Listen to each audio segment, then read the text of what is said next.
Ask yourself, do I say, like, sorta, or swear way too much? If you answered, yes, you, do. This video is going to provide you with 5 techniques to help reduce and even eliminate unwanted words from your speech so you can come across as being more prepared, credible, and intelligent in conversations, speeches, and most importantly, in job interviews. Over the years, I taught these same techniques to over 1,000 college students to help them reduce and even eliminate unwanted words from their speech. If they were able to do this, so can you. When you hear or try to listen to someone who continually utters, or like, sorta, too much, do you feel that they're just not believable, unprepared, have no clue of what they're talking about, not knowing or forgetting what they're supposed to say, or just plain lying? To make my point, when you listen to a supposed expert or like sorta someone who constantly utters or into what they're saying, what's the first impression that like comes to your mind? Oh, that's just as bad as listening to fingernails scratching on a chalkboard. Irritating, isn't it? To begin to reduce, then eventually eliminate these short and unwanted words or sounds that are called vocal disfluencies will take some time and work, but it will be worth it. Just to be very clear, I'm not talking about utterances that come from physical or mental reasons due to brain injury, developmental disabilities, or speech impairments. Think about this. Once you say something, you can't just reach out, grab it, and take it back. Or can you? Nope, you can't. You can't edit what you say after you say it, but there is a way to edit it out before you say it. A common mistake people make when trying to eliminate specific words from their speech is that they keep repeating the same word over and over and over again in an attempt to remind themselves to not say that word. However, all that does is just reinforce the brain to keep using it. And then sometimes people end up apologizing out loud and feel embarrassed about something that they didn't mean to say in the first place. Speaking is not the same as writing that allows you to edit out those unwanted words before you hit send. In speaking, it's much trickier to catch and eliminate words from your speech as you have only a few milliseconds before your mouth opens up and utters what your brain told it to do.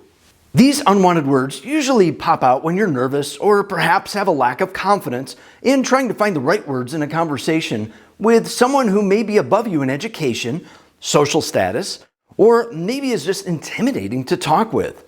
Other causes can be when we're stressed, excited, feeling rushed, or because you weren't prepared or unprepared to speak. The simplest and easiest way to stop saying unwanted words is just don't say them. Ignore them, just as if they never existed.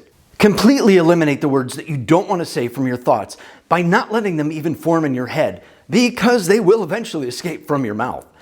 The more focus on not saying a word by repeating it will make it that much harder to remove from your vocabulary. If that doesn't work for you, the second way you can train yourself is to not bring focus on the word you're trying to eliminate when you do say it. What this means is don't stop talking and beat yourself up mentally when you do say it. Don't even acknowledge that you said it by repeating it. Mentally erase it, then move on. This technique does take a serious commitment and some time to master, but also provides you with the positive benefits of learning how to be more confident and supportive of how you speak to yourself. Speaking of commitment, if you find that this information is helpful, tap that thumbs up to let me know and consider subscribing to continue building our community of people who want and need to raise and master their communication skills. Thanks, I truly appreciate it. The third technique is especially useful when you're scheduled to deliver a speech or appear on someone's podcast as a guest or even as an expert. Rehearse your speeches as much as possible. Be prepared, practice, and confident with your material. If you're not comfortable as an expert but know your material, be confident in what you know and don't doubt yourself. And of course, always try to get the questions or the topic before showing up. The fourth technique is to replace the unwanted word with something else. A slight pause. This technique comes in handy when you want to build suspense, create a little drama, or can be used in times of high stress, both good and bad, when we're overcome with just too much emotion. This one's a little hard to practice, but you can prepare for it by remembering to breathe. Seeing as you can't utter an unwanted word out while breathing in, this also allows you time to form your next words silently. Use this technique sparingly and be sure not to take longer than 2 seconds. That can then become annoying and distracting for a listener. Speaking of distracting things, a really bad idea is to replace those utterances with something that can be just as distracting: excessive hand motion. Minimal hand gestures can be a great way to add meaning to what you're saying, but will become really annoying when used to replace those unwanted words. The fifth technique is a great way to remove those dirty words from your speech.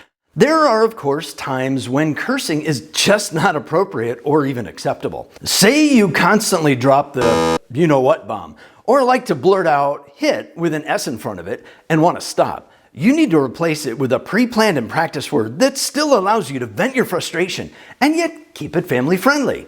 To use this word replacement technique, experiment with a few words and practice using those words to see how they flow and start increasing your advanced vocabulary so you have a wider and deeper choice of go-to words when you need them. You can start increasing your vocabulary right now by watching the video on your screen or following the link in the description.